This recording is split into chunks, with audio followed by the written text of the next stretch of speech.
오늘 보실 말씀은 역대기하 13장 13절 말씀입니다.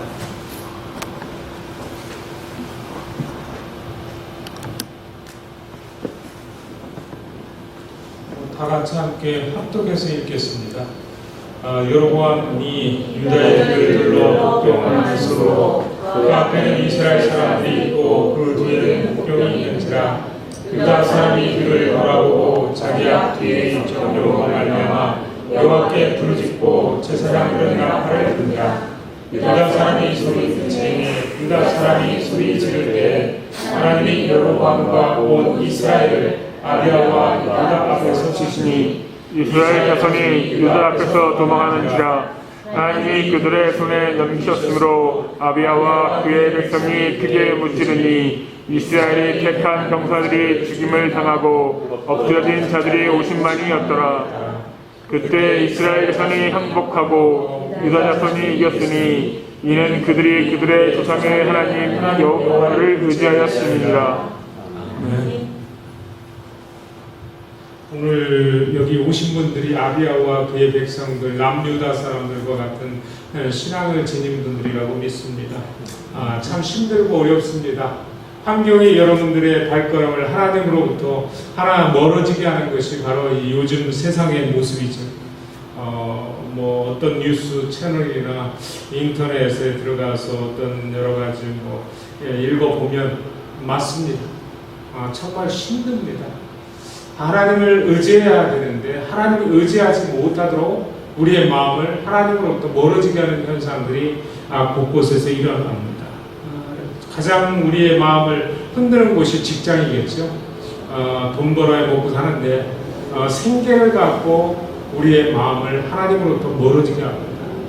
두 번째는 학교입니다. 꿈을 키우고 야망을 갖는 그런 학교 생활을 통해서 우리가 하나님 앞에 머리 숙이기보다 하나님을 의지하기보다는 내가 학업에 전념을 해서 내가 탁월한 재능을 갖고 또 탁월한 학점을 받아서 뛰어난 자가 되고 싶어하는 욕구가 있죠. 참 오늘 여기 나오는 아비야라는 한 왕은 참 볼품없는 왕입니다. 이스라엘의 이제 남유다의 두 번째 왕이죠. 르호보암이 아버지였고 할아버지가 솔로몬이었고 증조 할아버지가 다윗입니다. 이 아비야는 3년 정도밖에 통치를 못했습니다. 갑자기 어떤 병에 들어서 죽었는지 성경의 기록은 없습니다. 그러나 열왕기 상에 보면 15장 3절에 보면 그가 약간의 잘못된 점이 있었다라는 말씀만 기록에 남아 있습니다. 한 절에 다윗과 같지 않다. 하나님 앞에 온전한 마음을 품지 않았다. 이러한 내용만 한 절만 딱 적어놨기 때문에 정확하게 그게 어떻게 된 건지를 모릅니다. 근데 이 역대기 기자, 역대기 기록에 의하여 보면 이 13장의 22절까지 긴 절인데 1절에서 22절까지의 내용을 토대로 보면 아비야는 굉장히 여호와 하나님을 의지했던 한 왕이었다라고 평가할 수 있게 기록을 해놓았습니다. 그리고 지금 보여주는 장면도 마찬가지입니다. 북쪽 이스라엘의 왕은 누구였죠? 여로보암 왕입니다. 초대 왕이었던 여로보암이 18년째 통치하고 있는 그 당시에 이 아비야와 전쟁을 치르게 돼 있습니다.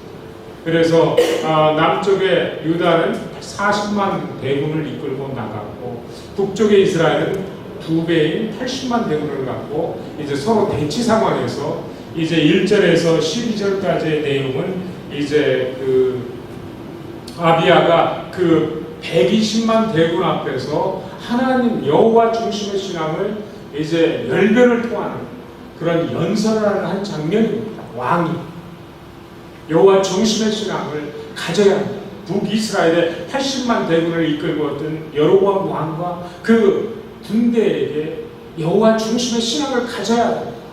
그래야 된다라는 그런 역설적인 아주 강력한 그런 연설을 120만 명 앞에서 했다는 거.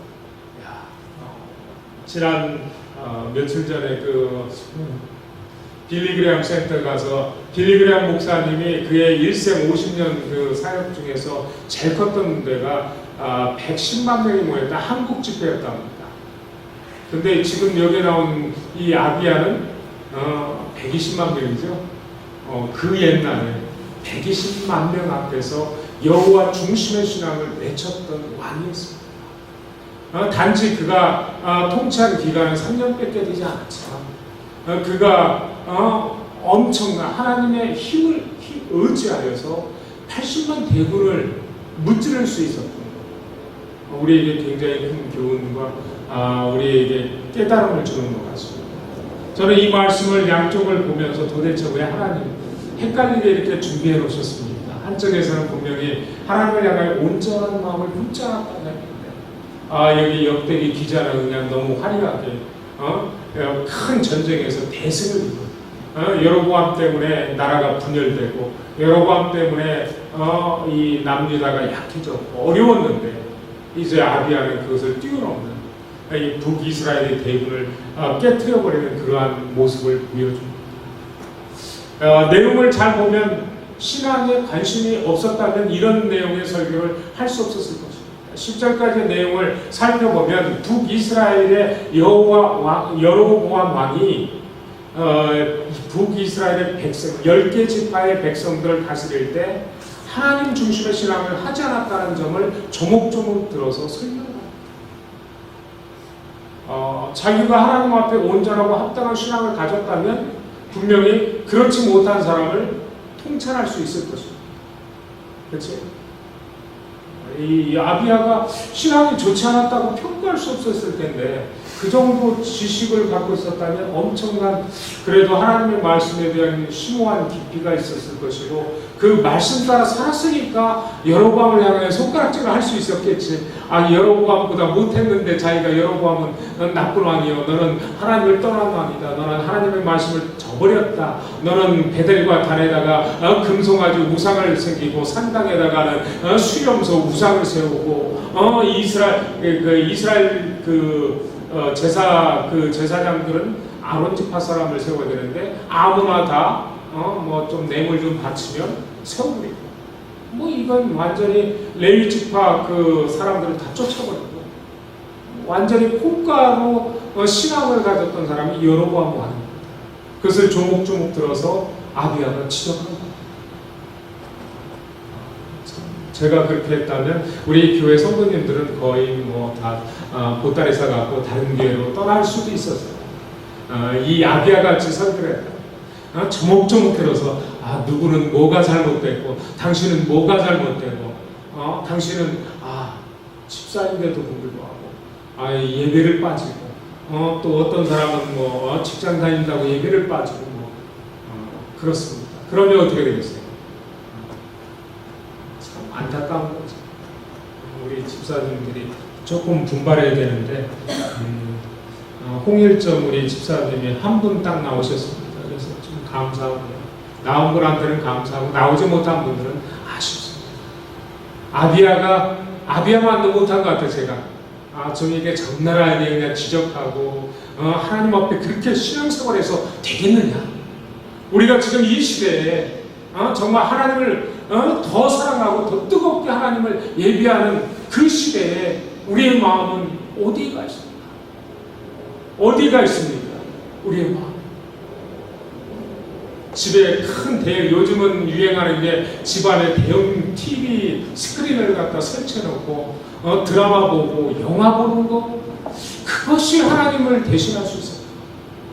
그것이 하나님을 의지하는 믿음을 대신할 수 있어요. 좀 아쉽네요. 이 세상에 어떤 것도 여호와 하나님을 숨기는 일에 방해꾼 노릇을 해서는 안 됩니다. 우리는 우리의 마음을 빼앗겨버리고 있습니다. 집이 너무 좋은 집이라 그 집에서 편히 누워서 그 소파가 너무 좋은 럭셔리 소파라 그 안에서 앉아 있으니까 너무 편해서 잠이 들어서 하나님을 향하여 예배하지 못합니다. 그 소파를 갖다가 쓰레기통에 쳐넣어야 하죠. 나를 방해시키는 것은 쳐넣어야 합니다. 스크린 TV가 나를 방해한다면 그 TV도 부숴버려야 되는 것입니다. 인터넷이 나를 방해한다면 그것도 없애야 되는 것입니다. 내 취미생활이 나를 방해해서 하나님 앞에 나와 예배드리지 못한다면 우리는 그것도 없애야 합니다. 그렇지 않으면 여로보암과 같이 아무리 강대하고 세상적인 힘과 능력과 지혜를 갖고 아무리 좋은 가문과 아무리 건강한 체력을 갖고 있을지라도 하나님 앞에 무용한 자가 되고 그런 인생에서 패배를 맛볼 수밖에 없는 그런 쓸모없는 인생으로 종지부를 찍게 되는 것이죠. 그것이 오늘 이 말씀을 통해서 제가 깨닫는 겁니다. 오늘 하루 종일 이상하게 몸이 안 좋았습니다. 그래서 힘이 없었어요. 생각도 못하고 아무것도 이렇게 집중이 안 될 때가 어디 있을까. 그렇지만 저는 어떻게 여호와 하나님을 의지했습니다. 온전히 하나님을 의지했습니다. 지금 마지막 순간까지도 하나님 앞에 다 드리는 있는 힘을 다 모아보는 거예요. 그게 제가 할 수 있는 최선의 노력입니다. 근데 거기에 하나님이 힘을 더해 주시죠. 총명을 다시 회복시켜 주시고 말할 수 있는 은혜를 베풀어 주시고 또 하나님의 은혜를 깨닫고 그 은혜의 단맛을 체험할 수 있도록 인도해 주시는 겁니다. 다른 거 없습니다. 싸워야 합니다. 영적 전쟁을 우리는 싸워야 하고 여기에 나온 아비아와 같이 신앙의 전쟁, 하나님을 섬기느냐 섬기지 않느냐의 이 판가름에서 이겨야 합니다. 지면 망하게 되어 있습니다. 여로보암 왕은 하나님 앞에 특별히 선택돼서 솔로몬의 잘못됨을 채찍질하시기 위해서 여로보암을 쓰신 겁니다. 쓰셨을 때 여로보암이 22년 통치기간 동안 하나님 앞에 제대로 했으면 그도 다윗과 같은 복을 받았을 것입니다. 여기에 나오는 소금 언약이라고 칭했는데 그것은 다윗과 맺은 영원의 다윗의 왕계를 계승하겠다는 겁니다. 그런 축복을 여로보암도 누릴 수 있었습니다. 그러나 여로보암 눈에 들어온 것은 뭐였는지 아세요? 백성들이었습니다. 10개 지파의 백성이면 유다 지파만 갖고 있는 르호보암보다도 훨씬 많은 백성들이 있었을 것이고 영토가 있었을 것입니다. 그럼에도 불구하고 이 여로보암은 사람들이 많은 것을 원했고 그 사람들을 빼앗기지 않기 위해서 하나님을 섬기는 온전한 방식을 채택하지 않고 버렸습니다.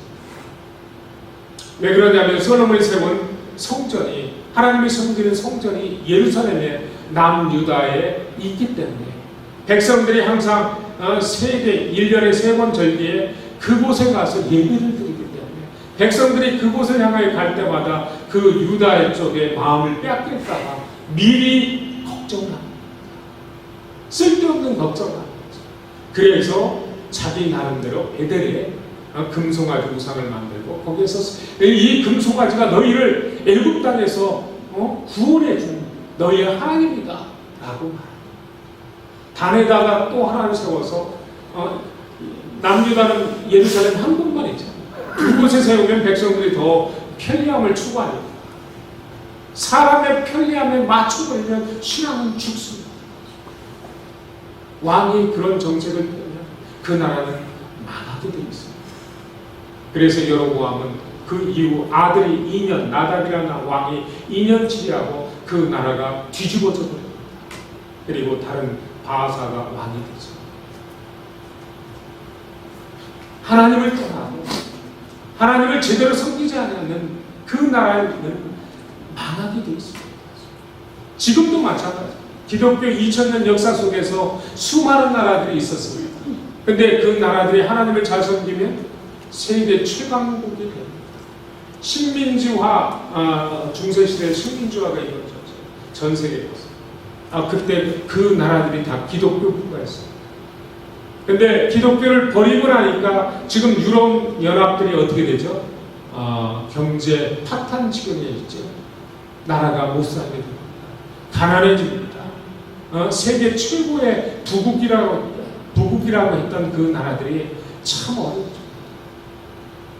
미국도 마찬가지죠. 제가 1776년에 독립기념 1620년에 청교도에